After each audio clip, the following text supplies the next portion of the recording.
Hey everyone, welcome back to the channel. In today's video, I'm going to show you exactly how to fix the JISULIFE fan E3 error and how you can reset it in 2026. So first of all, you just have to simply turn off your fans completely. If it was running for a long time, it may have entered into the protection mode due to overheating. So you need to simply let it cool down for about 10 to 20 minutes before turning it back on. If after doing this the issue still persists, you can just simply continue with our next step. So in it, you just have to inspect the fan blades and the vents. Simply look for any kind of dust, hair, or any other obstruction that might be blocking the motor. Gently clean the area and make sure that the blades can spin freely. This is one of the most common causes of the E3 error.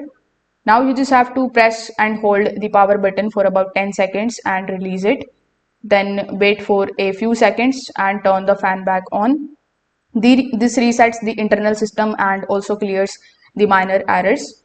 Finally, connect the fan to the charger and ensure that it has enough power. The low battery or unstable power can also trigger the errors. If the issue continues, it may be motor or internal fault. So if this video helped you out, make sure that you like this video and subscribe to the channel. Thanks for watching.